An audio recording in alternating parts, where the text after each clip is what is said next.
এই সভায় সমুপস্থিত বৈষ্ণববৃন্দ, মহৎজন, ভক্তবৃন্দ এবং ভক্তিময়ী মাতৃমণ্ডলী, আপনাদের সবার চরণে দাস প্রণিপাত জানাই। আপনারা এই দাসের প্রতি অশেষ কৃপা রাখুন, যাতে আমরা এই বিশেষ সময়টুকু, এটাই বিশেষ সময় যখনই ভগবানের প্রসঙ্গ আমাদের সম্মুখে আসে, যখন আমরা ভগবানের সান্নিধ্য লাভ করি সাধুগণের মাধ্যম দিয়ে, এটাই সর্বোপরি শুভ সময়। তাই এই শুভ সময়ে যেন আমরা শুভ সর্ব জীবের আরাধ্য, সকলের আরাধ্য দেবতা সেই কৃষ্ণ কথায় যেন আমরা অবগাহন করতে পারি নির্বিঘ্নে এবং কায় মন বাক্য দিয়ে।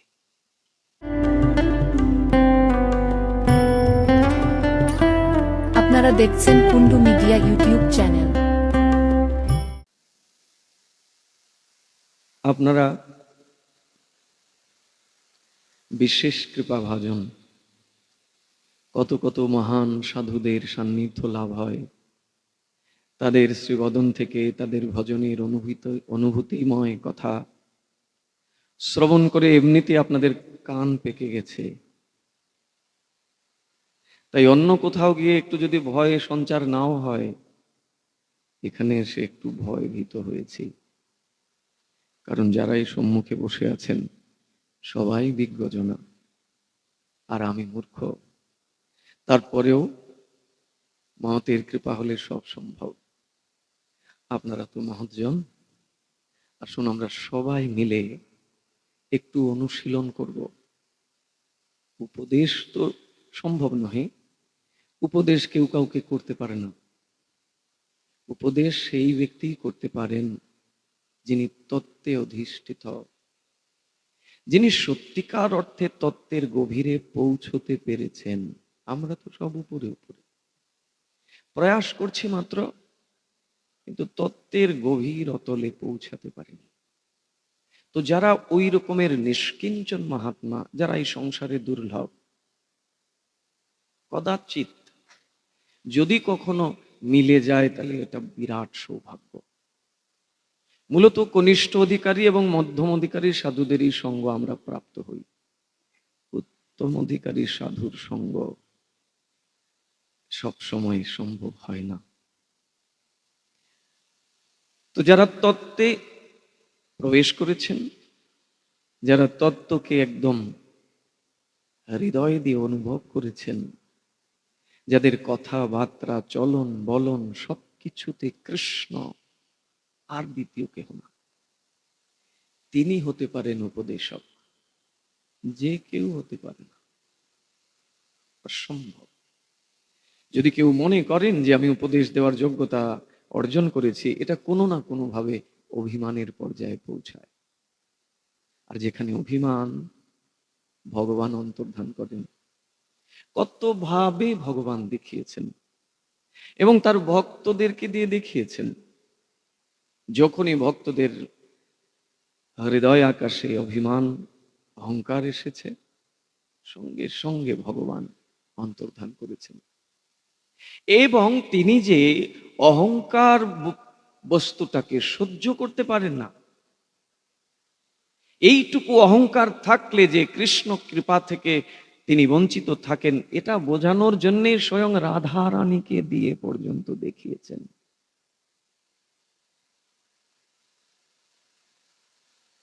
সেই দশম স্কন্ধে রাস পঞ্চোধ্যায় রাধাকে পর্যন্ত পরিত্যাগ করলেন। যে রাধা হচ্ছেন কৃষ্ণ সেবার মূল শিক্ষিকা, গুরু, সেই কৃষ্ণ সেবার প্রধানা শিক্ষিকা রাধাকে পর্যন্ত পরিত্যাগ করলেন। যখন রাধার মনে একটু অহংকার এসেছিল, যে আমি কত বড় সৌভাগ্যবতী, আজকে এই শারদ পূর্ণিমা রাতে কৃষ্ণ সকলকে ফেলে আমাকে একা একে নিয়ে যাচ্ছেন।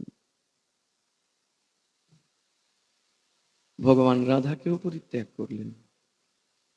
যদ্যপি রাধাকে পরিত্যাগ করে তো ভগবান এক মুহূর্তও থাকতে পারেন না, এগুলো কেবলই লীলা মাত্র। তিনি তার ভক্তদেরকে যে যদি দেখান তবে না আমরা শিক্ষা পাবো। সাধারণ মানুষ একটাকে দিয়ে কিছু দেখালে হবে? হবে না।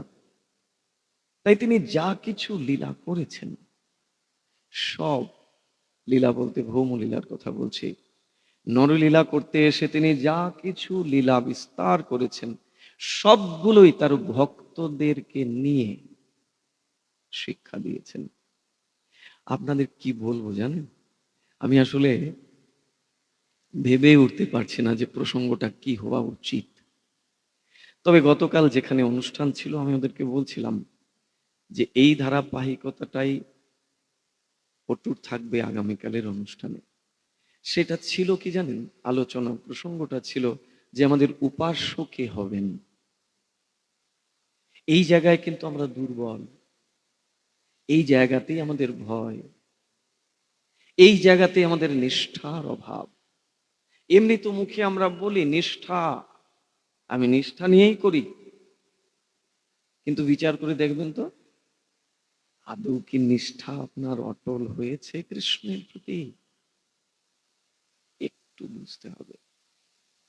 আমরা যার চরণে বসে ভগবানের কথা শ্রবণ করছি, সেই ভগবতী মা কাত্যায়নী, তার চরণে অসংখ্য কোটি দণ্ডবত প্রণাম জানাই। তিনি আমাদের সবার প্রতি কৃপা বর্ষণ করুন, কারণ তারই প্রভুর কথা শুনতে বসেছি আমরা।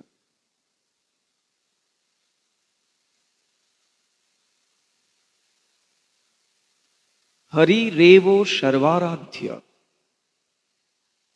সর্বো দেবে সরেশ্বর।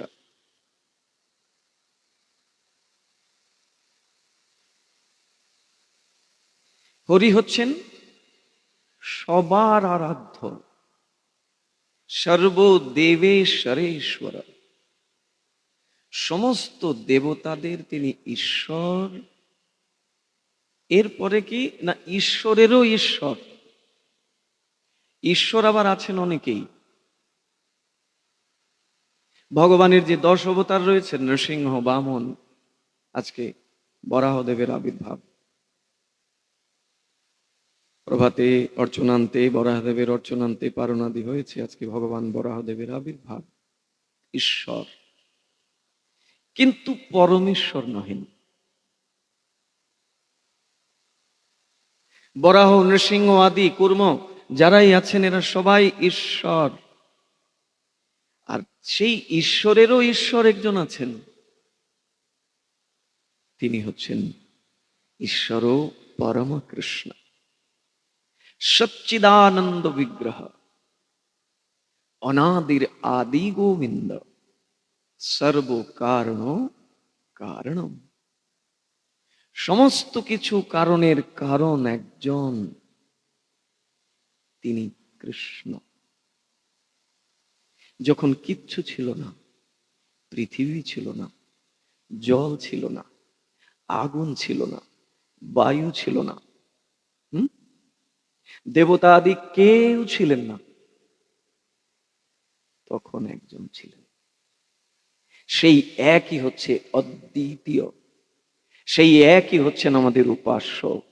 যদি মহাপ্রভুকে আমরা বিশ্বাস করি, মুখে খালি বললে হবে না যে মহাপ্রভু আমার প্রাণধন। যদি সত্যি মহাপ্রভু আপনার প্রাণধন হন, তাহলে মহাপ্রভুর আদেশকে আপনি পালন করবেন নাকি অন্য কারুর কথাকে আপনি মান্যতা করবেন?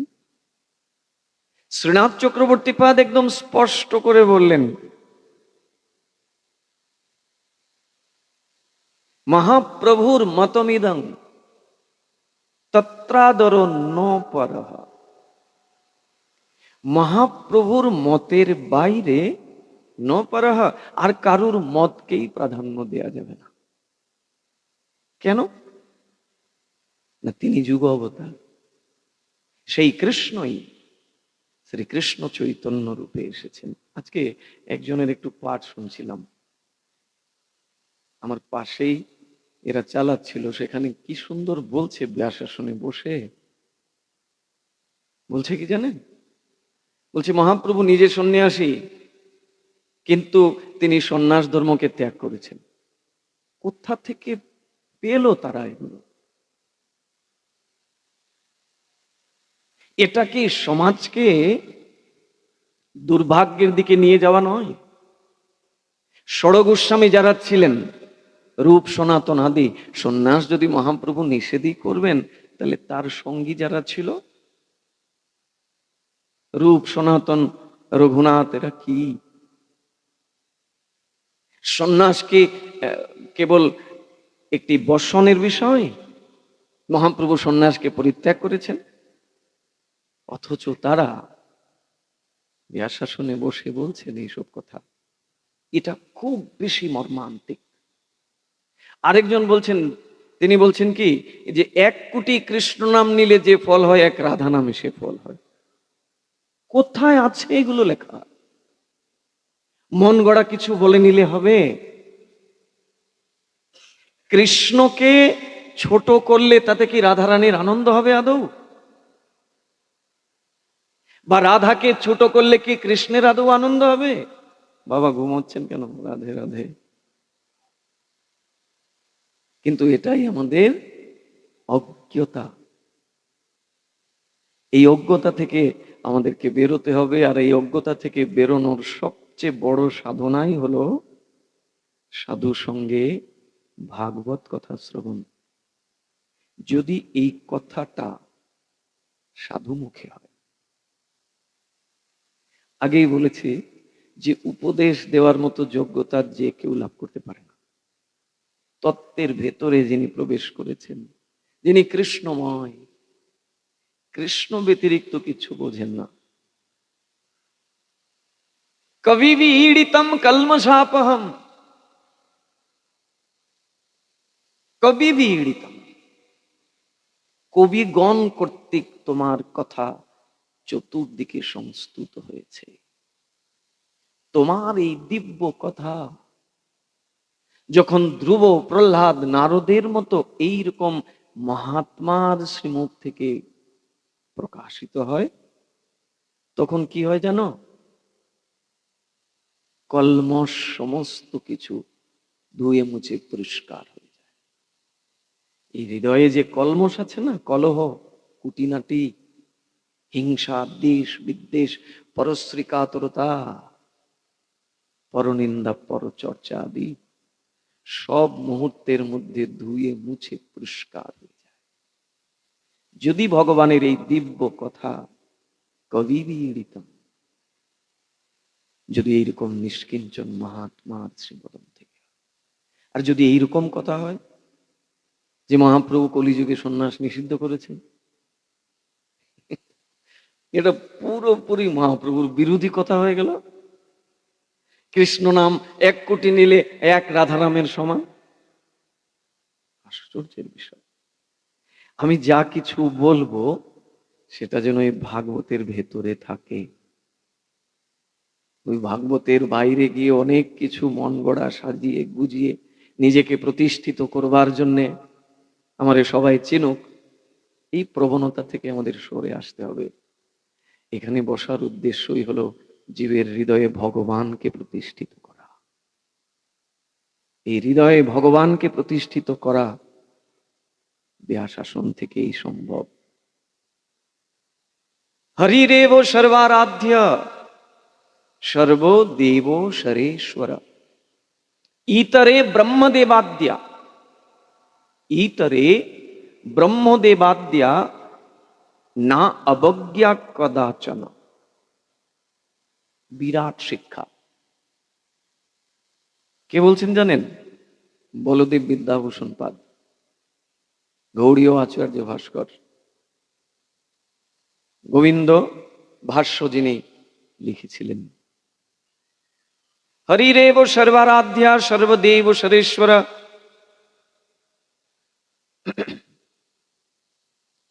হরি সকলের আরাধ্য, কারণ হরি হচ্ছেন সর্বদেবের ঈশ্বর। এরপরে একটা কথাও বলছেন, না অবজ্ঞা কদাচন, অন্য দেব দেবী আদেরকে অবজ্ঞা করা যাবে না। এই জায়গাতে আমাদের গন্ডগোল। বলে সদ্গুরুর কাছ থেকে দীক্ষা পেয়েছি, কৃষ্ণ মন্ত্রে আমি দীক্ষিত, আমার কি দরকার? দরকার নেই, আবার দরকার আছেও।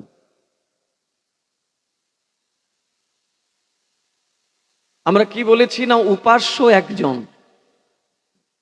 উপাস্য কখনো দুজন হতে পারেন না, উপাস্য কখনো বহুবচন হতে পারেন না। কিন্তু প্রণম্য সবাই। এই জায়গায় যদি গড়বড় হয় তাহলে মর্যাদার উল্লঙ্ঘন হবে। আর মহাপ্রভু বলছেন, আমি সব সইতে পারি, মর্যাদা উল্লঙ্ঘন সইতে পারি। এই জন্য ভাগবতে সবকিছু দিয়ে রেখেছেন জানেন, আমরা যেগুলো ভাবতেও পারবো না, যেটা আমাদের এই এই ছোট্ট সফটওয়্যারে আসেই না চিন্তায়, তার উত্তর ভগবান দিয়ে রেখেছেন ব্যাসদেব। ব্যাসদেব মানে ভগবানের শক্তাবেশ অবতার, সাক্ষাৎ ভগবান ব্যাসরূপে অবতীর্ণ হয়েছেন। সবকিছুর মীমাংসা এখানে রয়েছে। কেবল আমাকে শ্রীন্নত শ্রদ্ধয়া নিত্যম, নিত্য শ্রদ্ধার সহিত সেটাকে শ্রবণ করতে হবে। তাহলে অন্যান্যরাও ঈশ্বর রয়েছেন, বরাহ, কুর্ম, নৃসিংহ আদি, কিন্তু এরা পরমেশ্বর নহেন। আমাদের নিষ্ঠা কি কৃষ্ণের চরণে অটুট? নিজেরাই নিজেকে জিজ্ঞাসা করবেন। যখনই একটু বিপদ টিপদ আসে, সম্ভাবনা আছে সামনে বিপদ আসার, তখন কি কৃষ্ণের প্রতি নিষ্ঠাটা অটল থাকে নাকি একটু বিক্ষিপ্ত হয়ে যায় গো? হ্যাঁ, আপনাদেরও তো হয় না, আমার তো হয়। তখনই মনে আসে নৃসিংহদেব, নৃসিংহদেব, নৃসিংহদেব। মহাপ্রভু যে এখানে বলছেন আরাধ্য ভগবান ব্রজেশ তনয়া, সবার আরাধ্য একজন ব্রজেশ তনয়, ব্রজের নন্দন।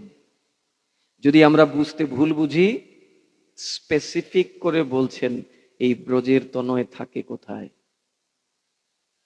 এই ব্রজের তনয় কংসের কারাগারে মথুরায় থাকে না, এই ব্রজের তনয় ওই দ্বারকার রাজ সিংহাসনে থাকে না। মহাপ্রভু যে ব্রজেন্দ্র নন্দন, ব্রজের তনয় কৃষ্ণের উপাসনার কথা আমাদের বলছেন, তার কোথায় তিনি থাকেন? বলছেন তদ্ধাম বৃন্দাবনম, তিনি বৃন্দাবনে থাকেন। এরপরে আমরা আমাদের উপাসনাটাকে এক জায়গায় রাখতে পারি না। বলছেন মুকম করতি বাচালম, খুব তো বলি মুখে মুখে, সবাই এই শ্লোক জানিও, মনে হয় না এখানে কেউ একজন নাই যে এই শ্লোক জানে না। মুকম করতি বাচালম পঙ্গুং লঙ্ঘয়তে গিরিম ইয়ৎ কৃপা তমহং বন্দে পরমানন্দ মাধবম। মাধব মানে কৃষ্ণ, মধু কৈটবকে বধ করে সেই নাম প্রাপ্ত হয়েছেন।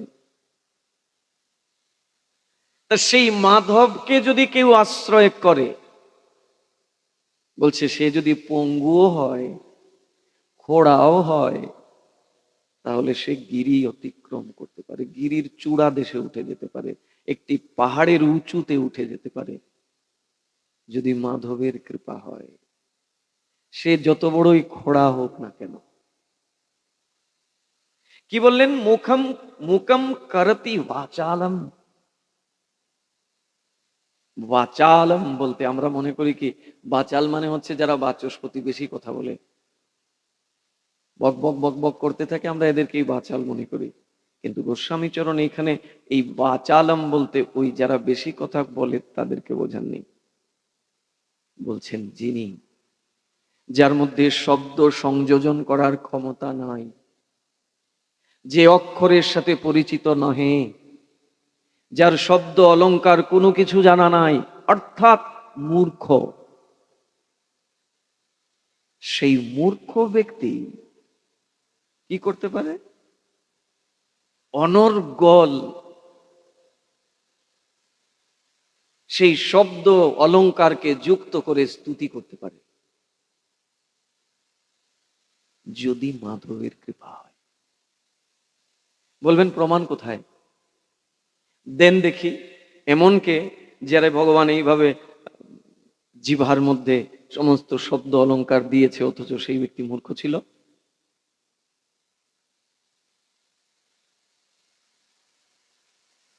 5 বছরের শিশু বালক ধ্রুব জীবনে কোনোদিন স্কুলের বারান্দায় যায়নি। কোথা থেকে যাবে? মা কেবল বলছে যা, হরিভজনেই শান্তি। তোর বিমাতা যেটা বলছে, যেটা শুনে তুই আমারে অভিযোগ করতে এসেছিস, মা ঠিকই বলেছে। এই সংসারে দুঃখই দুঃখ, এই দুঃখের হাত থেকে বাঁচতে গেলে একমাত্র হরির আরাধনাই সর্বোৎকৃষ্ট। বলে মা, হরিকে কোথায় গিয়ে পাবো? বলে একজন উত্তম অধিকারী মহাত্মা, একজন উত্তম অধিকারী গুরুর সান্নিধ্যে থেকে গুরুই হরির কাছে নিয়ে যাবেন। তাকে কোথায় পাওয়া যাবে মা? বলে তাই তিনি তো লোকালয়ে থাকে না, তিনি একটু জনবিহীন জনশূন্য স্থানে ভজন করেন। খুঁজে বের করতে হবে। বনেতে তারা তপস্যা করে একান্তে, সেইখানে গেলে পাবি। কেমন প্রত্যয়, কেমন দৃঢ়ত্ব ধ্রুবের মধ্যে! মায়ের কথা মানে এতে মিথ্যা হতেই পারে না।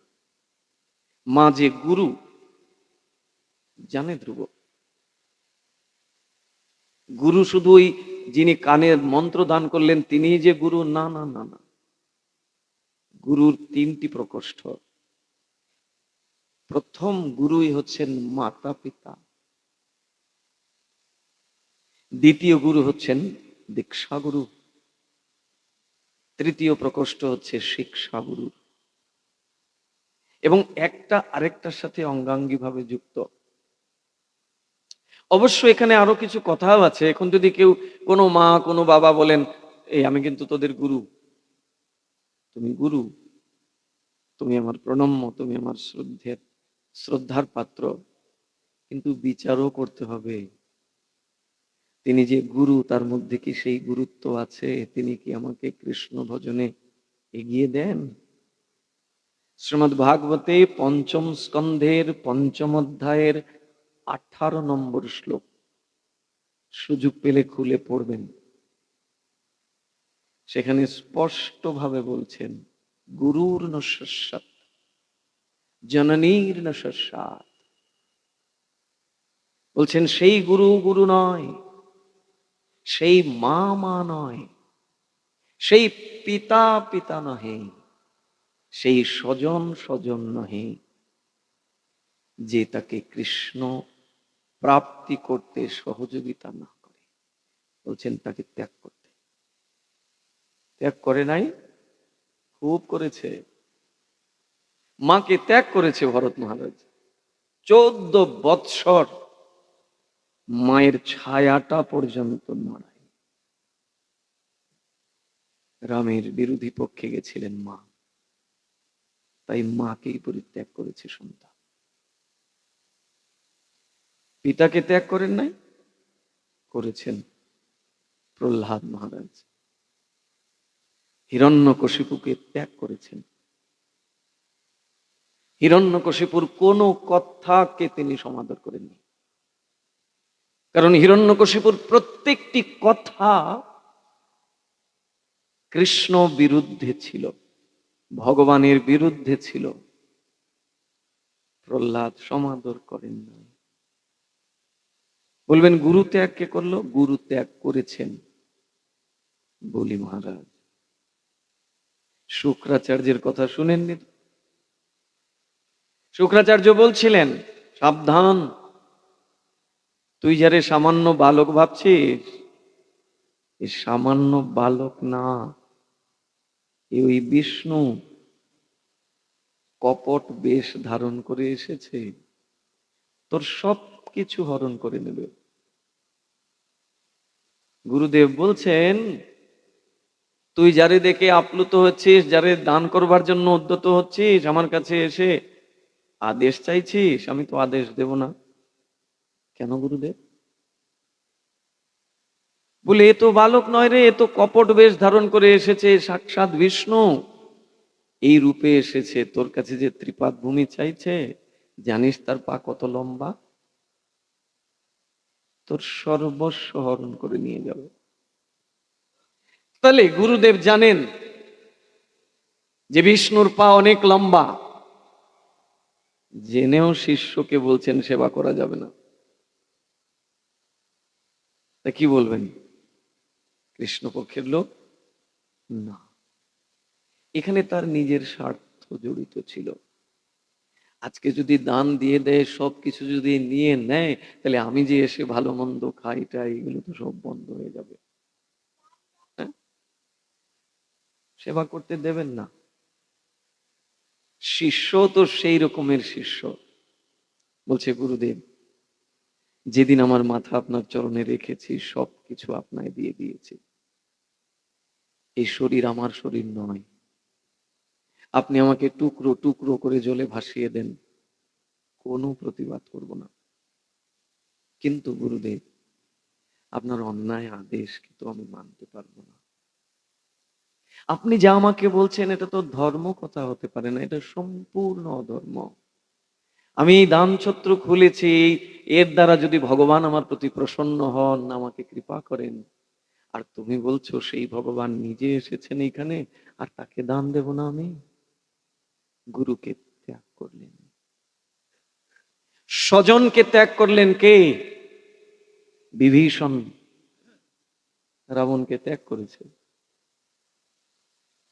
ভগবত কর্ম করতে যিনি বাধা সৃষ্টি করবে, বলছেন এ স্বজন হলেও স্বজনাক্ষ দস্যু, এ স্বজন নয়। সঙ্গ এমন একটা বিষয়, আপনারা তো অনেক সৌভাগ্যবান, সাধু সঙ্গ করেন, এই সৌভাগ্য তো সবার লাভ হয় না। দশবিধ সংস্কারের মধ্যে একটি সংস্কার হচ্ছে সঙ্গ সংস্কার। আপনার সঙ্গটা কি হবে? যদি সঙ্গটা অসতের হয়ে যায়, অসাধুর হয়ে যায়, সব হারাতে হবে। হস্তিনাপুরের রাজ্যে এখন আসীন হবেন পঞ্চপাণ্ডব। যুদ্ধে তারা জয় লাভ করেছেন, কৌরব পক্ষকে বধ করেছেন, বধ করে তারা যুদ্ধে জয়লাভ করেছেন। এবার কৃষ্ণ বলছেন, আমার তো অন্যান্য কাজ আছে, দ্বারকায় ফিরে যেতে হবে, এবার তোমাদেরকে রাজ্যে অভিষেক করাবো। কিন্তু রাজ্য অভিষেকের আগে রাজকার্য কেমন করে পরিচালনা করতে হয়, সেই জ্ঞানটা তোমাদের জানা দরকার। আর সেই জ্ঞান দিতে পারে একজন, এই হস্তিনাতে একমাত্র একজন আছেন যিনি এই জ্ঞান দিতে পারেন। চলো তার কাছে। পঞ্চপাণ্ডবকে নিয়ে কৃষ্ণ চলে আসলেন ওই কুরুক্ষেত্রের ময়দানে। যিনি সরসজ্জায় শায়িত আছেন, পিতামহ ভীষ্মদেব। বলছে কলিযুগে নাকি সন্ন্যাস নাই। সন্ন্যাস শব্দের অর্থটাকে আগে বুঝতে হবে। একজন গৃহস্থ সন্ন্যাস হতে পারেন, আবার গৃহ ছেড়ে বনে গিয়ে লাল কাপড় লাগিয়ে তিনিও সন্ন্যাসী নাও হতে পারেন। সম্যক রূপে যিনি বিষয় থেকে নিজেকে মুক্ত করবার প্রয়াস করছেন তিনি সন্ন্যাসী। চরম ঐশ্বর্যের মধ্যে ছিলেন হস্তিনার সেই মহাত্মা পিতামহ ভীষ্মদেব, কিন্তু সেই ঐশ্বর্য তাকে স্পর্শ করতে পারেনি। আজীবন আকুমার ব্রহ্মচারী হয়েছিলেন। বিষয়ের মধ্যে থেকে কেমন করে সন্ন্যাসীর আচরণ করতে হয় দেখিয়েছেন, সেটা পিতামহ ভীষ্মদেব। আজকে পঞ্চপাণ্ডবকে নিয়ে স্বয়ং কৃষ্ণ এসে হাজির, পাঠিয়েছেন পঞ্চপাণ্ডবকে তিনি পেছনে। পিতামহ ভীষ্ম ঘ্রাণ শুনে বুঝে নিলেন আমার প্রাণনাথ এসেছে। যুধিষ্ঠিরকে দেখা মাত্র বলছেন, প্রভু কোথায়? প্রভু পেছনে কেন? কৃষ্ণ আসলেন সামনে, এসে বলছেন, একটা বিশেষ কাজের জন্য এসেছি, এদেরকে আপনি সেই রাজবিদ্যা দান করুন। এরা এখন রাজার সিংহাসনে বসবে, রাজ্য অভিষেক হবে, কেমন করে রাজকার্য পরিচালনা করবে একটু তাদেরকে বলুন। ভীষ্মদেব বলছেন, প্রভু তোমার লীলার অন্ত নাই, তুমি সাক্ষাৎ বিরাজমান আর আমি দেব তাদেরকে সেই ক্ষত্রিয়ের ধর্মের শিক্ষা? বলছে, আমি দিলে তাদের প্রতীতি হবে না, আমি তো তাদের আত্মীয় কুটুম্ব, আমি তো তাদের ভাই। তুমি দিলে সেটা কার্যকারী হবে, কারণ তুমি তাদের সবার পিতামহ, গুরু। এই যখন বললেন কৃষ্ণ, তখন বিশ্ব পিতামহ বলছেন, দেখো, ক্ষত্রিয়ের প্রধান ধর্ম হচ্ছে সে নিজে কখনো অন্যায় করবে না এবং তার চোখের সামনে কোনো অন্যায়কে সে প্রশ্রয় দেবে না। পিতামহ ভীষ্ম বলছেন, তোমরা তো ক্ষত্রিয়, ক্ষত্রিয়ের প্রধান ধর্ম হচ্ছে সে কখনো অন্যায় কার্য করবে না এবং তার চোখের সামনে কোনো অন্যায় কার্যকে সে সহ্য করবে না। যখনই এই কথা বলছেন না, দ্রৌপদী একটু হাসলেন। সামনেই দ্রৌপদী ছিলেন, দ্রৌপদী একটু হাসলেন। দ্রৌপদীর হাসিটা তীরের মতো গিয়ে বিঁধল ভীষ্ম পিতামহের হৃদয়ে। বলছেন, পুত্রী, কেন হাসলে? তুমি তো মিছামিছি হাসতে পারো না, নিশ্চয়ই কোনো কারণ আছে। বলো না পুত্রী, কেন তুমি হাসলে? বলছে, না পিতামহ, আমি আসলে বুঝতেই পারিনি, হঠাৎ করে আমার এরকম হয়েছে, আপনি আমাকে ক্ষমা করে দেন। বলে, হতেই পারে না, তুমি সতী নারী, তুমি অহৈতুকী হাসতেই পারো না। বলো কি কারণ, কেন হাসলে? বলে, কেন হাসছি জানো? মনে পড়ে সেই দিন ভরা সভায় দুর্যোধন দুঃশাসন আমার বস্ত্র টানছিল, আর আমি একে একে সবার কাছে করজোড়ে প্রার্থনা করছিলাম, কেউ সাহায্য করছিল না। অন্তে তোমার কাছে গেছি পিতামহ, তোমাকে বলেছি যে এই অন্যায়ের হাত থেকে আমায় রক্ষা করুন। এত বড় অন্যায় কার্য আপনার সম্মুখে হয়ে যাবে, আপনি এটা করবেন না। কিন্তু সেই দিন পিতামহ আপনি মাথা নুইয়েছিলেন, কই সেদিন তো প্রতিবাদ করেন নাই। আজকে যে আপনি আমার স্বামীদের বলছেন যে ক্ষত্রিয়ের প্রধান ধর্মই হলো সে কোনোদিন অন্যায় কার্য করে না এবং তার চোখের সামনে কোনো অন্যায় কার্য হতে দেখে প্রতিবাদ না করেও থাকে না, তা সেদিন প্রতিবাদ করলেন না পিতামহ? সঙ্গটা কি দেখুন। বলছেন, জানো পুত্রী, কেন করতে পারিনি? সেদিন ওই যে আমার শরীরে অসতের উপার্জিত রক্ত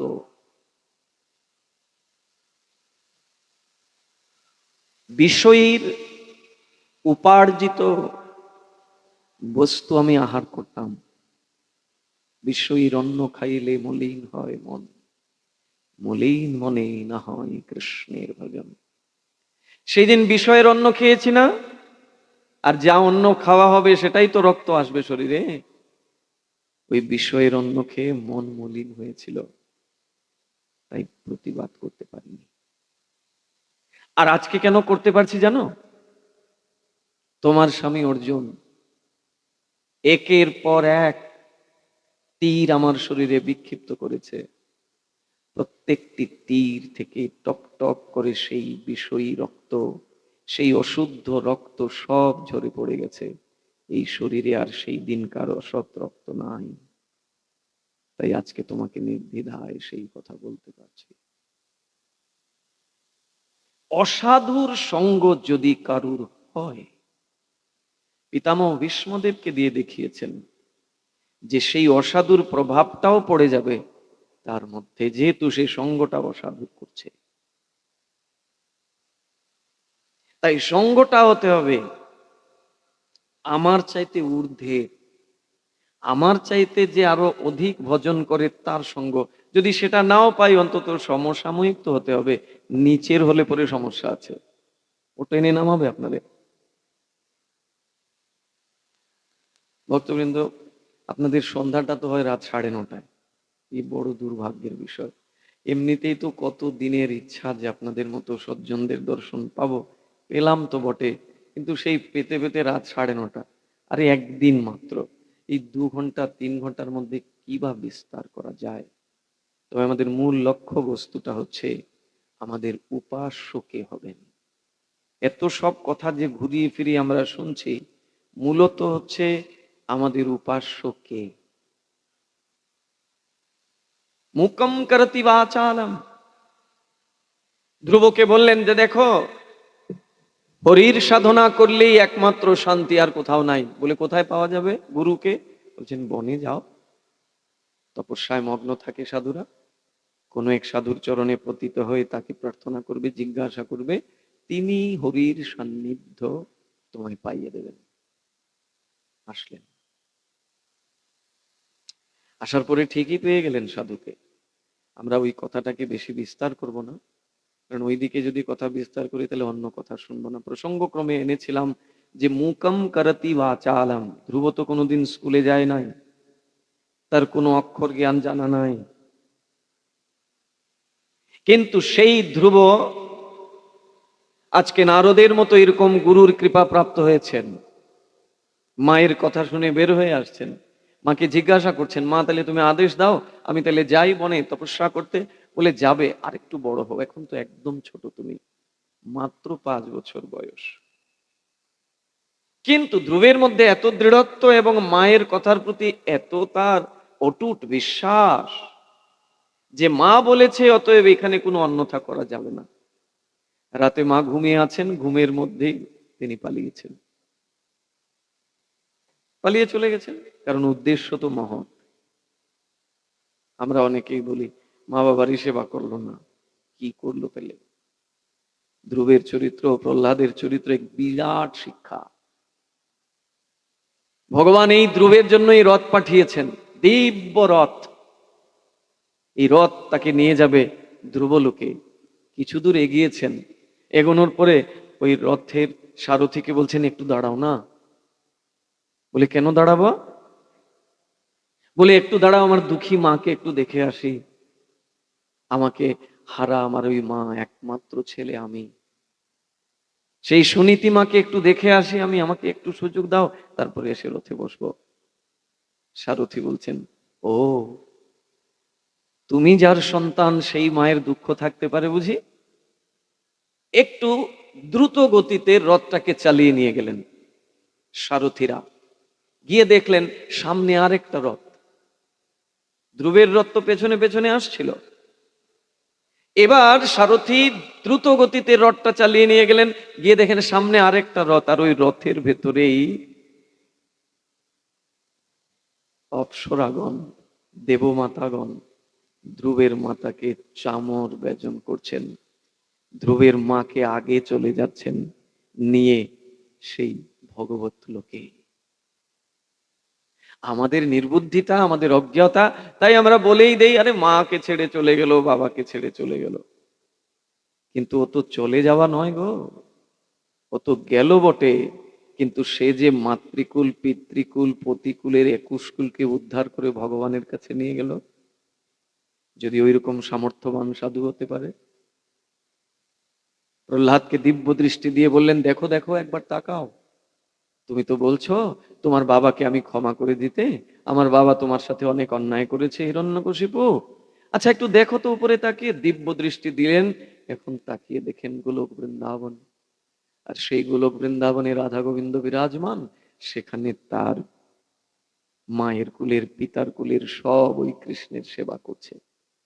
এক প্রহ্লাদের উপাসনায় পুরো অসুর কুলকে উদ্ধার করে নিয়ে গেছেন ভগবত চরণে। মার কাছে আদেশ চাইলেন, মা তো একটু মমত্ব দেখাবেই, বলছে যে এখন বড় হও নাই তো, একটু বড় হও পুত্র, তারপরে যাবে, তুমি তোমার একমাত্র পুত্র।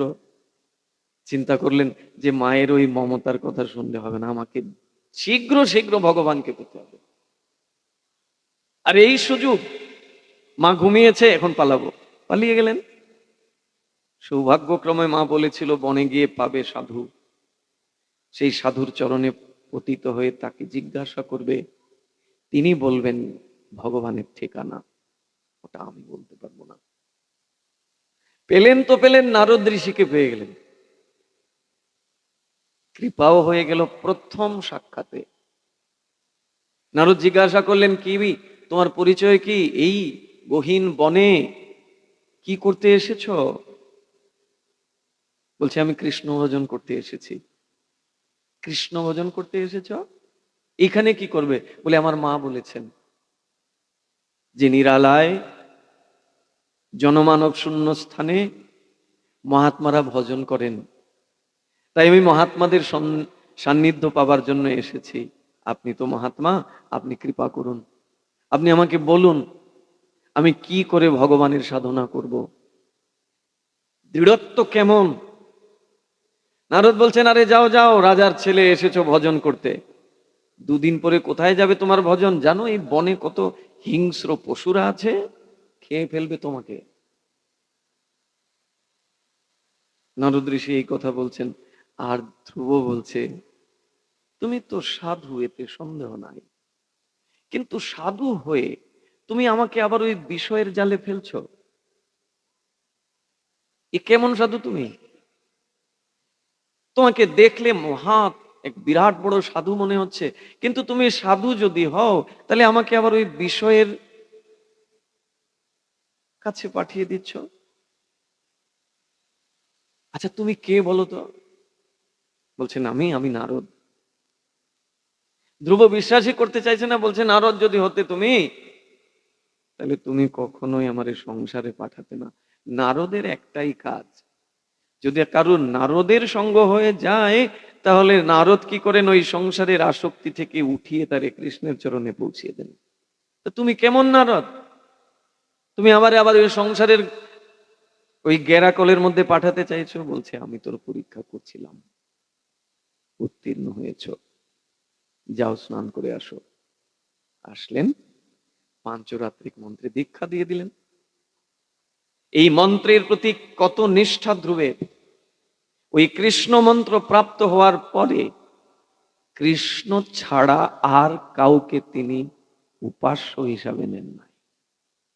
আমাদের মূল বক্তব্য বিষয় যে আমাদের উপাস্য একজন, বাকি সবাই প্রণম্য। ওই উপাস্যের আসনে আর কাউকে আমি বসাতে পারবো না, যদি সেই নিশ্চলা ভক্তি থাকে আমার। এটারই বলে অনন্য ভক্তি।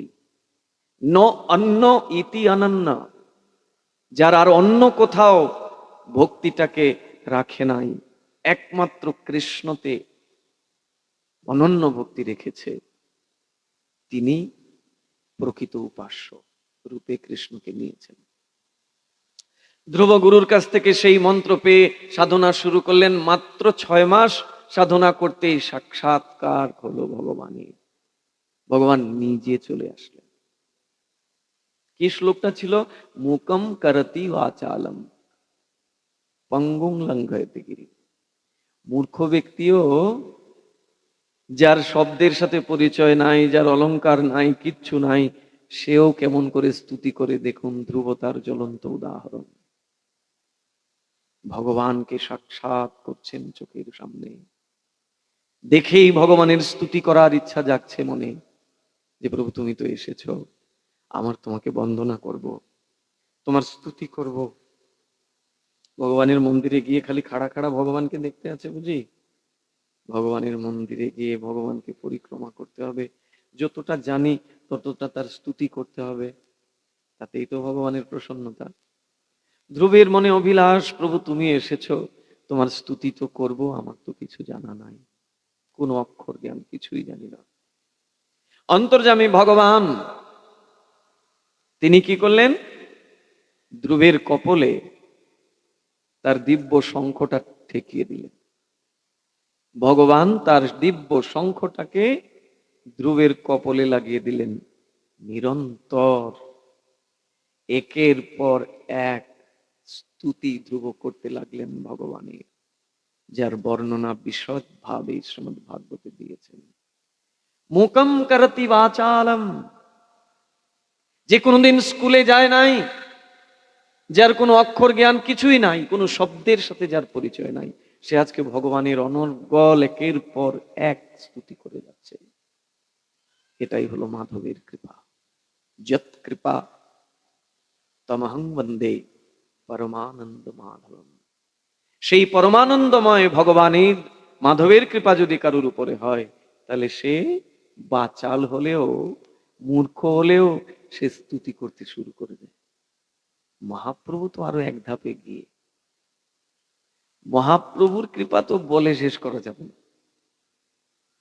মহাপ্রভু ওইদিকে তো ধ্রুব কথা বলতে পারে, নারদের সাথে কথা বলেছেন, আবার নারদ যে কথাগুলো বলেছেন সেগুলো শুনেওছেন, কৃপাও পেয়েছেন। আর মহাপ্রভু এমন একজনকে কৃপা করলেন এই কলিযুগে, জানেন? তিনি বোবা আবার কালাও, কানেও শোনে না, কিছু বলতেও পারে না। মুকম করতি বাচালম। আসলে রাত অনেক হয়েছে তো, এই জন্য সবাই ঘুমিয়ে পড়ছেন। 10:30 বাজে। না ঘুম, না ঘুমিয়াবেন না বললে তো ভুল হবে, ঘুমাবেন না বললে তো ভুল হবে। কলির চেলা তো সব জায়গায় থাকবে, এটা খুব স্বাভাবিক, খুব স্বাভাবিক। আচ্ছা যাই হোক বাবা, এরকম বলতে নাই, কারুর মনে কষ্ট দিয়ে কিছু বলা উচিত নয়। এই এটা হচ্ছে এমন একটি যন্ত্র, এই যন্ত্রের দ্বারা সব কিছু হয়। এই যন্ত্রকে প্রয়োগ বিধি যদি না জানি, তাহলে এই যন্ত্রের দ্বারা আমি অপরাধ সঞ্চয় করব, পাপ সঞ্চয় করব। আর এটার প্রয়োগ বিধি যদি জানি, তাহলে এটা প্রয়োগের দ্বারা ভগবানের আশীর্বাদ লাভ করব। বাচো বেগম মনস, প্রথম শিক্ষায় রূপ গোস্বামীর বাক্যের বেগকে দমন করা। তো এই জায়গায় আমাদের খুব বেশি খেয়াল রাখতে হবে। অবশ্যই মিষ্ট ভাষ্য হতে হবে আমাদেরকে। আর ঘুম আসবে না কেন বলুন? রাতও তো অনেক হয়েছে। আর ঠান্ডার মধ্যে সবাই একজন আরেকজনকে জড়িয়ে বসেছেন, তো ভালো গরমও লাগছে। এর মধ্যে গতকালকে ছিল একাদশী, রাত পুয়ে আবার নিত্যানন্দ ত্রয়োদশী। সবাই ভাবছেন মনে মনে, বা ছেড়ে দে মাকে দেবাছি, তাড়াতাড়ি ছাড়ো বাবা, একটু প্রসাদ টসাদ পেয়ে ঘুমাই। ওই যে বলছিলাম, আমার দুর্ভাগ্য, আপনাদের সঙ্গ পেলাম তো বটে, কিন্তু সেই রাত 9:30। এখনো কিন্তু কথার ভেতরে ভালো করে পৌঁছাতেও পারলাম না।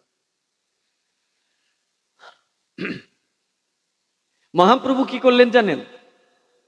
এক বোবা কালা এর মুখ দিয়ে কৃষ্ণ কথা শুনলেন। সেন শিবানন্দ। সেন শিবানন্দ একজন গৃহস্থ। সেই গৃহস্থের উপরে মহাপ্রভুর একটি বিরাট দায়িত্ব ছিল। কি দায়িত্ব? না, প্রতি বছর গৌড়ের ভক্তরা পুরুষোত্তম ধামে যেতেন রথের আগে।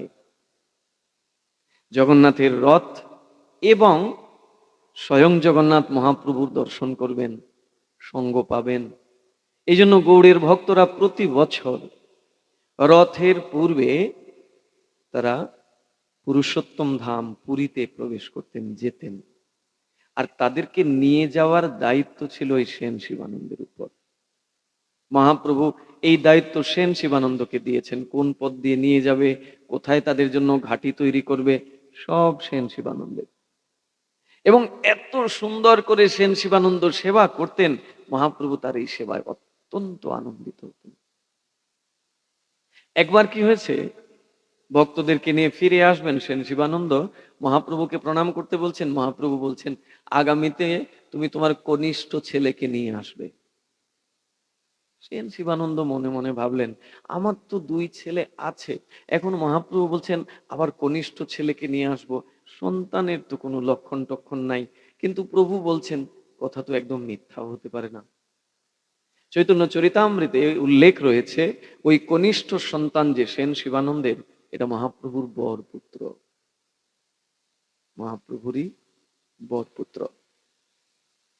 আশ্চর্যের বিষয়, 1 বছর যেতে না যেতেই সত্যি সত্যি সন্তান চলে আসলো। আসলো তো, কিন্তু দুঃখ শিবানন্দের, এ সন্তান কথাও বলতে পারে না, কাঁদতেও পারে না, কানে কিছু শোনে না। ভাবলেন, প্রভু তুমি তো দিয়েছো, কিন্তু এমন একটারে দিলে, এ কানেও শোনে না, কাঁদেও না, তুমি এরে দিয়ে কিভাবে কি করব? বহু চেষ্টা করলেন। 7টি বছর এই সন্তানটার মুখে কথা বলাবেন বলে অনেক প্রয়াস করলেন, বিভিন্ন জায়গায় গেলেন, বৈদ্য, কবিরাজ, মন্দির আদিতে, সাধুদের কাছে, কোথাও গিয়ে কিচ্ছু হলো না। 7 বছর পরে এখন ভাবলেন যে নিয়ে যাই মহাপ্রভুর কাছে, তিনিই তো এটা দিয়েছেন, তার জিনিস তার কাছে রেখে আসে। নিয়ে আসলেন মহাপ্রভুর কাছে, এনে মহাপ্রভুর চরণে ফেলেছেন। দেখা মাত্র মহাপ্রভু বলছেন, এরে নিয়ে যাও, এরে নিয়ে যাও, এর দ্বারা সংসারে আমার কোনো কাজে লাগবে না, এর দ্বারা তো আমার সংসারের কোনো কাজেই লাগবে না, এ কানেও শোনে না, মুখেও কিছু বলতে পারে না, এরে এনেছো কেন, এটা তোমার কাছে নিয়ে যাও। বলে, প্রভু তুমি তো আশীর্বাদ করে এরে পাঠিয়েছো, এবার তোমার জিনিসকে তুমি নাও, তোমারটাকে আমি নেব কেন? দেখুন, ভক্ত এবং ভগবানের কেমন মিত্রতার সম্পর্ক, কেমন বন্ধুত্বের সম্পর্ক। এখানে কোনো অপরাধ বোধ নাই, পাপ বোধ নাই। আমাদের তো একটু কিছু হলেই যদি অপরাধ হয়ে যায়, কারণ ভগবানের সাথে এখনো সম্বন্ধই তৈরি হয়নি। এই জন্যই ওই মুহূর্তে মুহূর্তে খালি অপরাধ অপরাধ অপরাধ চিন্তা। কৃষ্ণকে এখানে এখনো বসাতে পারিনি ভালো করে, এই জন্যই অপরাধ বোধের চিন্তা। এখন মহাপ্রভু বলছেন, তুমি এরে এনে আনলে কি করে, আমি এরে দিয়ে কি করব বলো তো? একদিকে মহাপ্রভু এই কথা বলছেন, তোমার ছেলেরে নিয়ে যাও, আবার আরেকদিকে কি করেছেন জানেন? মহাপ্রভুর চরণের বৃদ্ধাঙ্গুষ্ঠ, ওই বুড়ো আঙ্গুলটা ছেলের মুখে ঢুকিয়ে দিয়েছেন। সেন শিবানন্দের ওই ছেলের মুখে ওই বৃদ্ধাঙ্গুষ্ঠটা ঢুকিয়ে দিয়েছেন। আর সেন শিবানন্দের ছেলেও ওইটাকে চুষতে শুরু করেছে। মা যেরকম সন্তানকে স্তনপান করায়, ঠিক তদ্রুপ মহাপ্রভুর ওই বৃদ্ধাঙ্গুষ্ঠটাকে সে চুষতে শুরু করেছে। অনেকক্ষণ ধরে চুষছে, চুষতে চুষতে হঠাৎ মহাপ্রভু বলছেন, এই কৃষ্ণ বলো। পুত্রকে বলছেন, কৃষ্ণ বলো। ভ্রুক্ষেপ নাই। কৃষ্ণ বলো না কেন? 3 বার বললেন, কোনো ভ্রুক্ষেপ নাই। মহাপ্রভু তখন স্বরূপ দামোদরকে বলছেন, স্বরূপ, আমি স্থাবর জঙ্গম সকলকে কথা বলিয়েছি, বৃক্ষকে পর্যন্ত কথা বলিয়েছি, বনের পশুকে পর্যন্ত বলিয়েছি। বৃন্দাবনে যখন মহাপ্রভু যান ঝাড়িখণ্ডের পথ দিয়ে, তখন যেতে সময় এক বাঘের সাথে পাল্টে গেল। হিংস্র বাঘ শুয়েছিল, মহাপ্রভু যাচ্ছিলেন, পথটত্ত ছিল না, ওই জঙ্গলের ভেতর দিয়ে ছুটেছেন উন্মাদ হয়ে, বৃন্দাবনে যাচ্ছেন। পাটা লেগে গেল একটি বাঘের গায়ে। ওই বাঘটাকে পা লেগে গেছে। মহাপ্রভু ভাবলেন, ওহো হো হো, এর পা লেগে গেল, অপরাধ করে ফেললাম। বাঘটাকে উঠালেন, উঠিয়ে বাঘটাকে বললেন, হরে কৃষ্ণ হরে কৃষ্ণ। বাঘও হাত তুলে বলতে লাগলো, হরে কৃষ্ণ হরে কৃষ্ণ।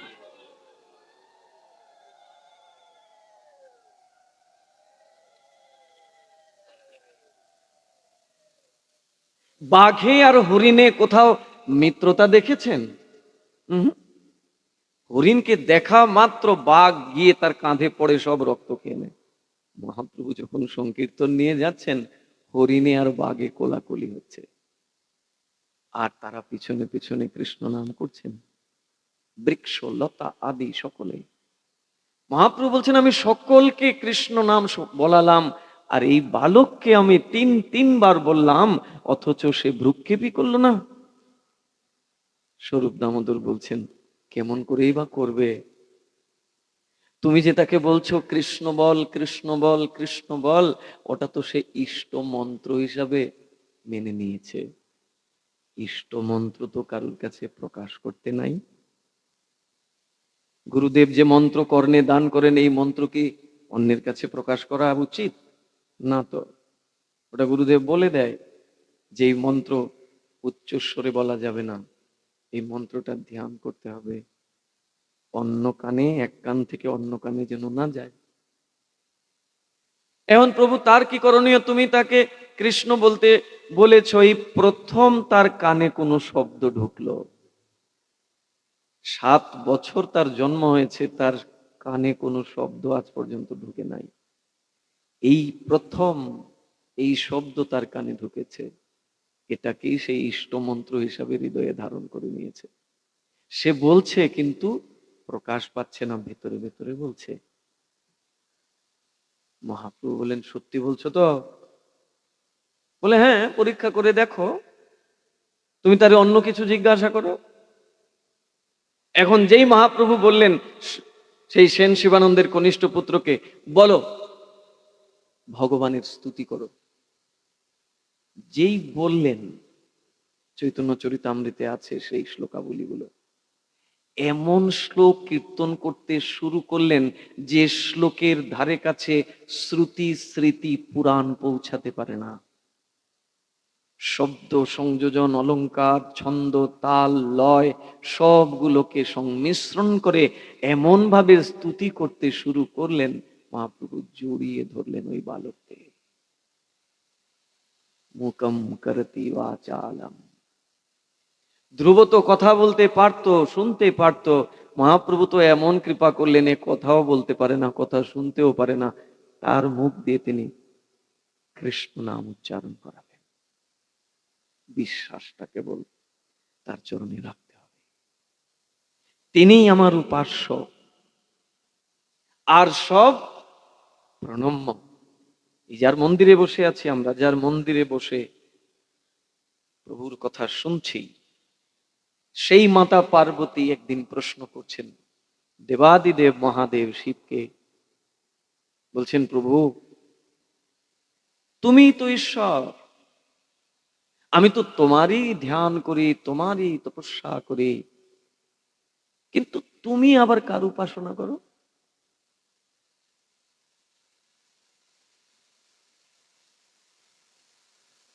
হাসছেন, হেসে বলছেন, শুনবে কার উপাসনা করি?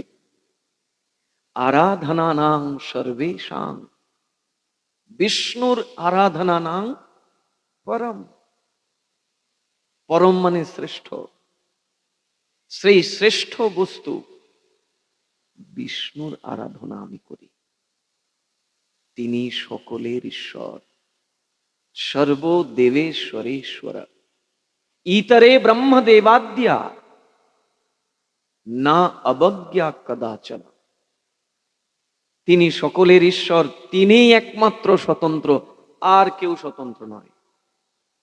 আপনি শিবকে ভালোবাসেন, শিবের প্রতি আপনার শ্রদ্ধা অনেক বেশি, থাকুক, কিন্তু শিবকে যদি স্বতন্ত্র ঈশ্বরের আসনে বসিয়ে দেন, সেখানে গন্ডগোল। একেলা ঈশ্বর কৃষ্ণ আর সবে ভৃত্য। মহাপ্রভু পরীক্ষা করছেন তার ভক্তের ভক্তির, যে কেমন তার নিষ্ঠা, কেমন তার ইষ্ট নিষ্ঠা একটু দেখি। মহাপ্রভু মুরারি গুপ্তকে বলছেন, ও মুরারি, তুমি যদি একটু স্বজাতি হয়ে যেতে তাহলে কত ভালো হতো। এই দেখো না, আমার সাথে এই শ্রীবাস অঙ্গনে যারা যারা রয়েছে সবাই তো কৃষ্ণ নামে বিভোর, কৃষ্ণই তাদের প্রাণ, কৃষ্ণই তাদের সব, আর তুমি রামকেই তোমার উপাস্য করেছ। একটু যদি তুমিও আমাদের দলে চলে আসতে, তাহলে আমরা সবাই মিলে স্বজাতি সঙ্গ করতাম, এক কৃষ্ণের উপাসনা। মুরারি গুপ্ত তো এই কথা শুনেছে, কিন্তু শোনার পরে যখন বাড়িতে গেছে সারা রাত আর ঘুম হয় না, যে কি কথা শুনলাম। আর যিনি এই কথা বললেন ইনি স্বয়ং ভগবান নিজে। তিনি বলছেন, তুমি যদি স্বজাতি হতে তাহলে আমরা সবাই মিলে এখানে কৃষ্ণ কীর্তনে আরো বেশি আনন্দ পেতাম। মুরারি গুপ্ত সারা রাত ঘুমাচ্ছে না, কি করবে কি করবে। এক প্রকার মহাপ্রভু আদেশই বলতে হবে, আদেশই করেছেন। সারা রাত তার ঘুম হলো না। প্রভাত হয়ে যায় এমন সময় ভাবলো এই দেহই রাখবো না। যে মাথা আমি প্রভু রামের চরণে অর্পণ করেছি, যে মস্তকটা আমি রামচন্দ্রের চরণে বিক্রি করেছি, ওই মাথাটাকে আবার উঠিয়ে অন্য জায়গায় দেব কি করে? এটা তো বেবিচারিণী হবে। পতিব্রতা স্ত্রী এক পতিকেই পূজা করেন, দুজনকে না। যদি সেটা ল্যাংড়া হয়, খোড়া হয়, লোলা হয়, ভাবতে হবে যে এটাই আমার কর্মে ছিল। এখন তিনি কি করলেন জানেন?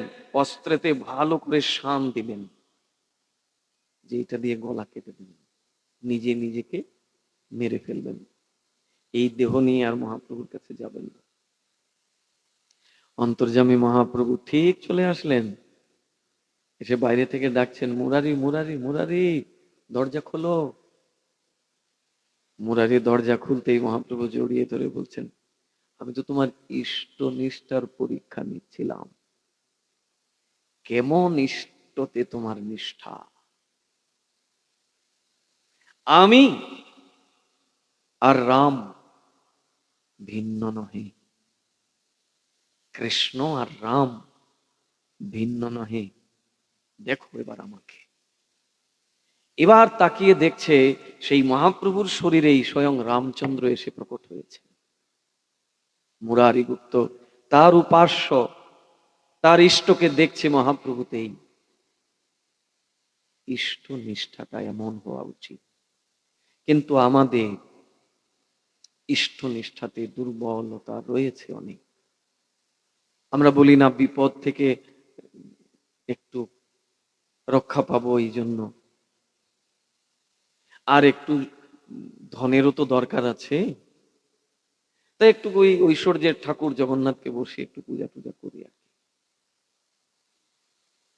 মানে কৃষ্ণ যে সর্বদেবেশ্বরেশ্বর, তিনি যে আমাকে সবকিছু দিতে পারেন, তিনিই যে সামর্থ্যবান, তার কাছ থেকে শক্তি নিয়ে অন্যরা শক্তি পেয়েছেন, বিশ্বাস আমাদের নাই।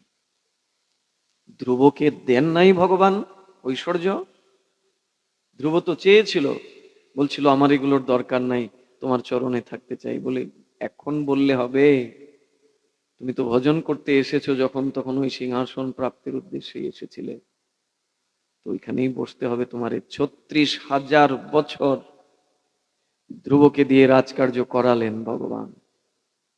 ঐশ্বর্য ভগবানকে সেবা করলে পাওয়া যায় না, বিপদ থেকে ভগবান রক্ষা করেন না। এইরকম ভগবান দ্বিতীয় কেউ আছে গর্বের ভেতরে গিয়ে রক্ষা করে? ভগবান চলে যাবেন দ্বারকায়, পঞ্চপাণ্ডব সিংহাসনে বসেছেন, বিদায় নিতে এসেছেন কুন্তির কাছে। কুন্তি শোনা মাত্র কৃষ্ণকে জড়িয়ে ধরে বলছেন, আগে কি দুঃখ ছিল, এর চাইতে আরো দুঃখ দাও, এই সুখের আমার প্রয়োজন নাই। যখন এইভাবে কৃষ্ণের সাথে কথা হচ্ছে, কুন্তির এমতা অবস্থায় উত্তরা এসে হাজির হয়েছেন। মাতা উত্তরা এসে বলছেন, হে প্রভু, আমার গর্ভের সন্তানটাকে তুমি রক্ষা করো। আমার এই গর্ভের সন্তানটা এই পঞ্চপাণ্ডবের শেষ চিহ্ন, একে তুমি রক্ষা করো। ভগবান রক্ষা করেন নাই। অশ্বত্থামা ব্রহ্মাস্ত্র নিক্ষেপ করেছিল, ওই শিশুকে বধ করে দিলে আর পাণ্ডবদের কোনো অস্তিত্ব থাকবে না। শেষ রক্তটাকে, শেষ বীজটাকে মেরে ফেলবে, ব্রহ্মাস্ত্র নিক্ষেপ করেছিল। উত্তরা এসে যখন কান্না করলেন, ভগবান তখন সঙ্গে সঙ্গে ছোট্ট একটি মাছির আকৃতি নিয়ে উত্তরার গর্ভের ভেতরে ঢুকলেন। উত্তরার গর্ভের ভেতরে ঢুকে গদা দিয়ে ওই অশ্বত্থামার প্রেরিত সেই ব্রহ্মাস্ত্রের সাথে যুদ্ধ করলেন। ব্রহ্মাস্ত্র তেজ হারিয়ে ফেলল, ততক্ষণে অশ্বত্থামার ব্রহ্মাস্ত্রে পরীক্ষিত মহারাজ মারা গিয়েছেন। যে পরীক্ষিত মহারাজকে আমরা পরে দেখতে পাই, সুখদেব গোস্বামীর মাধ্যম দিয়ে তিনি ভগবত কৃপা প্রাপ্ত হয়েছেন, তিনি তো গর্ভেই মারা গিয়েছিলেন। যতক্ষণ যুদ্ধ হয়েছে, যুদ্ধের পরে কৃষ্ণ তাকিয়ে দেখেন পরীক্ষিত নাই, মারা গিয়েছে। সঙ্গে সঙ্গে ভগবান তার অমৃত দৃষ্টি দিয়ে পরীক্ষিতকে আবার প্রাণ ফিরিয়ে দিলেন। আছে এইরকম দ্বিতীয় কোন ভগবান গর্ভের ভেতরে গিয়ে মৃত শিশুকে প্রাণ দিয়ে দেয়? তারপরেও আমাদের বিশ্বাস নাই। আমরা আবার ঈশ্বরের কাছে আবার কাউকেও রাখি। দেবতান্তরের কথা ছেড়েই দেন, ঈশ্বরের অন্যান্য অবতারদেরকেও আমি সমাদর করি। আপনাদেরকে এই কথা কেন বলছি জানেন? এই কথাগুলো সর্বত্র আলোচিত করার নয়। আপনারা তো বহু বৎসর যাবৎ বিভিন্ন মহাত্মাদের সন্নিধ্য করে ভগবত কথা আস্বাদন করছেন। এটা একটি ক্ষেত্র, এটা একটি জায়গা, এখানে বলা উচিত। এই কথা সর্বত্র বলার বিষয় নয়। আপনারা যেহেতু কৃষ্ণকেই জীবনের সার রূপে জেনেছেন, তাই তো দৌড়ে ছুটে চলে আসেন দূর দূরান্ত থেকে পাঠ শুনবার জন্যে, কৃষ্ণ কথা শুনবার জন্যে। সেই কৃষ্ণের প্রতি যেন দৃঢ়ত্ব আসে। রাখবি মারবি জয় ইচ্ছা তো হারা, তুমি আমাকে রক্ষা করবে যদি তোমার কৃপা হয়, আর যদি তোমার কৃপা থেকে বঞ্চিত হই, তাহলে নৃসিংহ দেব হোক আর জগন্নাথ দেব হোক, কেউ আমাকে রক্ষা করতে পারবে না। উপাস্য কখনো বহু বচন হতে পারে না, উপাস্য কখনো দ্বিবচন হতে পারে না। আপনারা বলবেন, তাইলে কি নৃসিংহদেবের চরণে পুষ্পাঞ্জলি দেওয়া উচিত নয়? কেন দেবেন না? নৃসিংহদেবের চরণে দেবেন, আপনি মায়ের চরণেই বা কেন দেবেন না? যদি আপনার মায়ের প্রতি সেই শ্রদ্ধা আছে দিন, কিন্তু দেওয়ার বিধানও তো আছে। ওই মাকে যদি স্বতন্ত্র ঈশ্বর রূপে আপনি পূজা করেন, তাহলে সেটা শাস্ত্র বিরুদ্ধ মত হবে। ওই মাও অভিলাষ করে ভগবানের প্রসাদ পাবার জন্য। ওই মা অনন্ত কোটি ব্রহ্মাণ্ডের সকলেই লালায়িত থাকে ভগবানের প্রসাদ পাবার জন্য। বৈষ্ণবরা কি শিবের পূজা টুজা করে না নাকি? কি মনে করেন? গিয়ে দেখবেন তো বৈষ্ণবদের মন্দিরে ওই ক্ষেত্রপাল রূপে শিবকেই বসিয়ে রেখেছে। যান 4টি ধামে, বৃন্দাবনে, মায়াপুরে, পুরুষোত্তম ধামে, নাই সেখানে শিব? পাহারাদার হিসাবে আছেন, ধামকে রক্ষা করার শক্তি সঞ্চার করে দিয়েছেন স্বয়ং ধামেশ্বর শিবকে। তুমি পারো আমার এই ধামকে রক্ষা করতে, কারণ তুমি যে সরল বৈষ্ণব। সরল বৈষ্ণব ছাড়া আমার ধামকে কেউ রক্ষা করতে পারে না। তা বৈষ্ণবরা কি শিবের পূজা করে না? করে, কিন্তু বিধি পূর্বক করে। শিবকে স্বতন্ত্র ঈশ্বর বলে পূজা করে না, শিবকে ভগবানের দাস রূপে পূজা করে। বৈষ্ণবানাং যথা শম্ভু, শিবজি মহারাজ হচ্ছেন বৈষ্ণব অগ্রগণ্য। ভৃগু মহারাজকে দিয়ে তো দেখিয়েছেন, পরীক্ষায় যখন পাঠিয়েছিলেন কে শ্রেষ্ঠ, ব্রহ্মা না শিব না বিষ্ণু, ভাগবতেই আছে তার বর্ণনা। কাকে শ্রেষ্ঠ করেছিলেন ভৃগু মহারাজ? বিষ্ণুকে। করবেনই না কেন? শিবের মধ্যেই ক্রোধ দেখলেন, ব্রহ্মার মধ্যেও দেখলেন ক্রোধ, বলছে ভগবান, অথচ এদের মধ্যে এত ক্রোধ, এরা ভগবান হতে পারে না। সোজা গেলেন বৈকুণ্ঠে বিষ্ণুর দ্বারে, তখন লক্ষ্মী দেবী বিষ্ণুর সেবা করছেন। আর ভৃগু ঋষি গিয়ে কি করছেন জানেন? গিয়েই তার পা দিয়ে বিষ্ণুর বক্ষস্থলে আঘাত করেছেন, পদাঘাত করেছেন। ভৃগুর চিহ্ন আছে বলে না, ভৃগুর পদচিহ্ন। ক্রোধ করেছিলেন ভগবান। ভগবান ভৃগু ঋষিকে বলছেন, ও হো হো হো, আপনার এই কমল পায়ে আঘাত লেগে গেছে, আমার এই কঠিন হৃদয় আপনার এই কমল চরণটাকে আঘাত দিয়ে দিল, আপনি আমায় ক্ষমা করে দেন। এই না ভগবান, ঘোষণা দিয়ে দিলেন ভগবান বিষ্ণু কৃষ্ণ, যিনি সবকিছু সামর্থ্য রাখেন। সচ্চিদানন্দ রূপায় বিশ্বৎপত্যাদি হেতবে তাপত্রয় বিনাশায় শ্রীকৃষ্ণায় বয়ম নমঃ। ভাগবত তো শুনি আমরা, ভাগবতের মূল মন্ত্রটাই তো এটা। ব্যাসদেব কার চরণে প্রণত হয়েছেন? প্রারম্ভেই বলছেন আমি যার কথা বলবো এখন, তিনি কে? তিনি কৃষ্ণ, সচ্চিত আনন্দময় বিগ্রহ তিনি। তার সঙ্গ করলে সবকিছু মিলে যায়। ভক্তবৃন্দ অনেক কথা, দেখুন আজকে তো গান টান করলামই না, কি গান করব, সময় আছে গান করার? এখানে একজন বলছেন বাবা গান করেন, দেখবেন ঘুম পালাবে না। শেষে আসছি আমরা, রাতে 11টা বেজে গেল, কথা তো কিছুই হলো না। আপনারা ভক্ত, আপনাদের বহুদিনের ভজনের অভিজ্ঞতা, আমার এই বাবা পূজনীয় মহাত্মা সম্মুখে বসেছেন, তার সম্মুখে কৃষ্ণ কথা বলা, এটা একরকম দৃষ্টতাই আমার। কিন্তু এটা তার করুণা জানবো আমি, এই করুণা পাত্র জেনে আমি একটু শুধু ইষ্টগোষ্ঠী করেছি মাত্র, একটু আমরা আমাদের ইষ্টকে নিয়ে অনুশীলন করেছি। এখানে উপদেশ, যদি আপনারা ভাবেন যে আমি কোনো উপদেশ করেছি, তাহলে এটা আমার সবচেয়ে বড় অপরাধ হবে। উপদেশ দেবার মতো যে যোগ্যতা, সেটা ন্যূনতমও নাই আমার মধ্যে। উপদেশ তো তারা করতে পারেন। তো আমরা যেহেতু সুযোগ পেয়েছি, সবাই মিলে একটু কৃষ্ণ কথা অনুশীলন করেছি মাত্র, যাতে আমাদের ইষ্টের প্রতি আমাদের নিষ্ঠাটা আরো দৃঢ় হয়।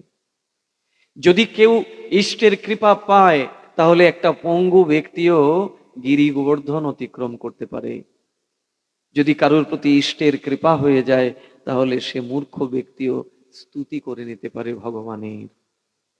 অতএব আমাদের কার চরণে শরণাগত হওয়া উচিত? কৃষ্ণ চরণে।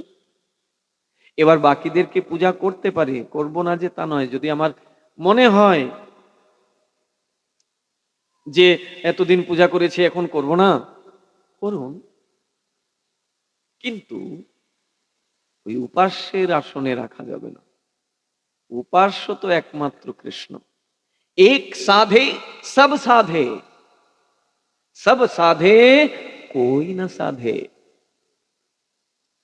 এক সাধে সব সাধে মতলব একজনের সাধনা করলে সবার সাধনা হয়ে যায়। সব সাধে कोई না সাধে, আর সবার ঘটে একটু একটু করে দেবেও, আসলে তার কোনো সাধনাই হবে না। এক সাধে সব সাধে, সেই কৃষ্ণই হচ্ছেন এক।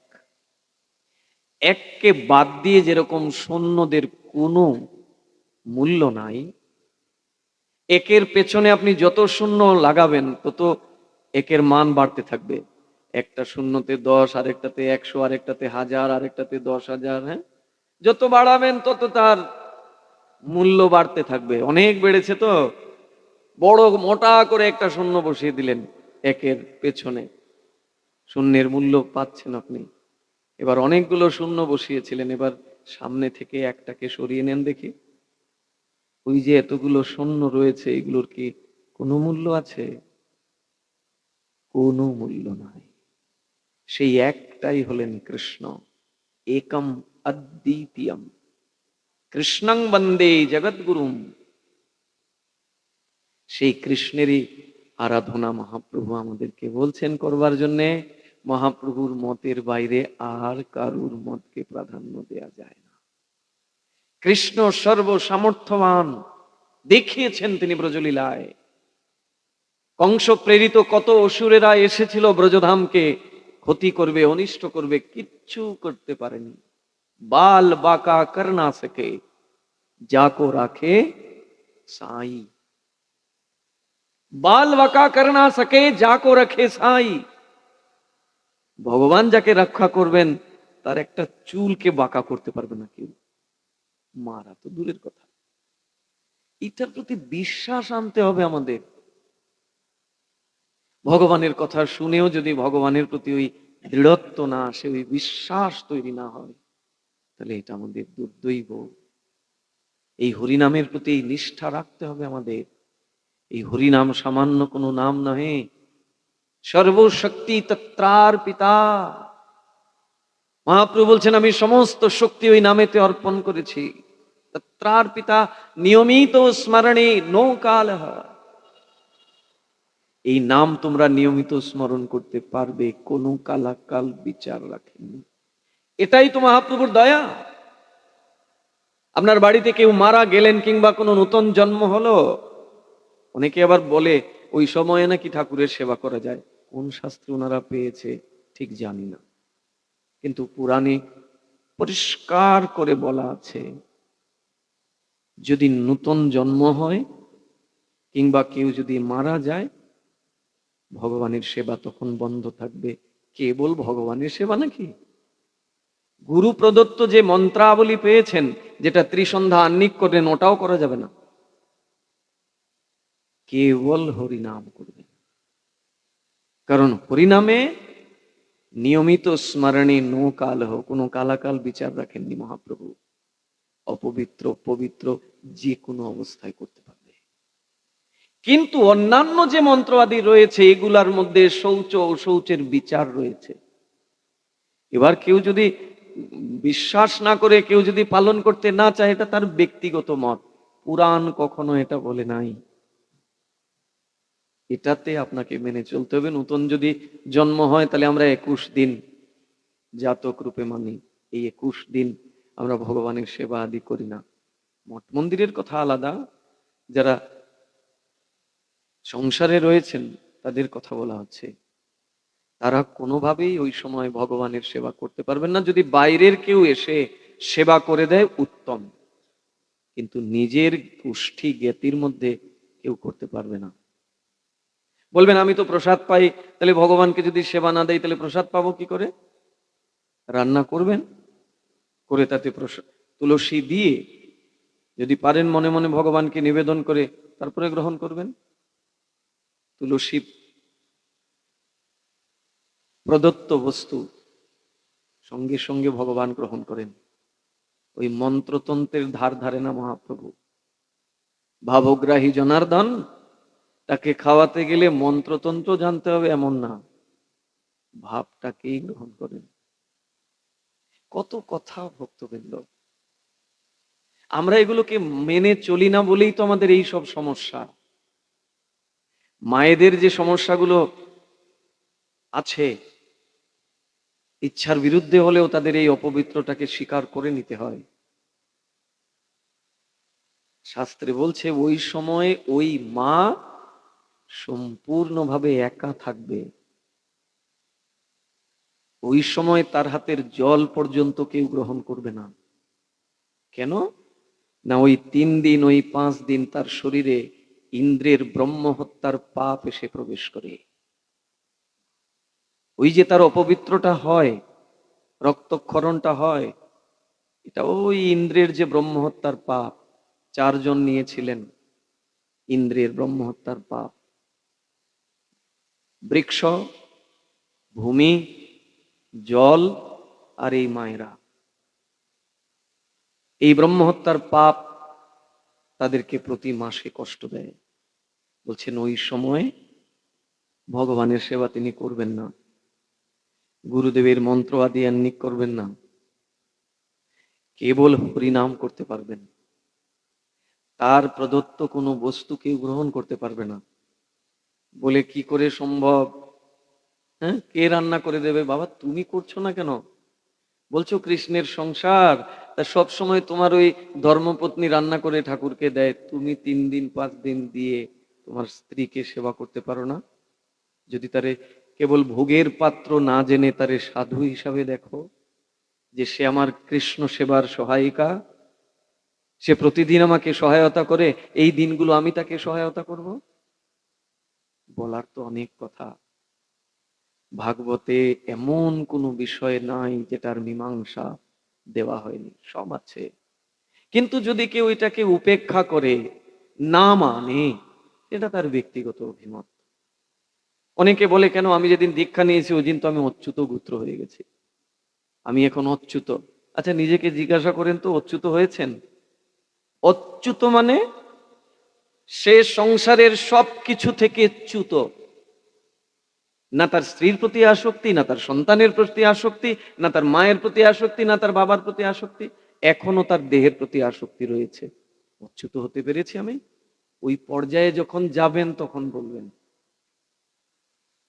এই জন্য অনেক কথা ভক্তবৃন্দ। তবে আমাদের সৌভাগ্য, আমরা এই কলিযুগে এমন একজন ভগবানকে পেয়েছি, তিনি এমন এক মন্ত্র এনে দিয়েছেন যেটা শৌচ অশৌচ সর্ব অবস্থায় করা যায়।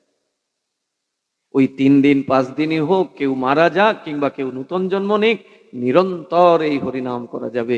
কি ভজনে, কি শয়নে, কি বা জাগরণে, অহর্নিশ চিন্ত কৃষ্ণ বলহ বদনে। শাস্ত্র থেকে আমরা অনেক দূরে সরে গেছি না?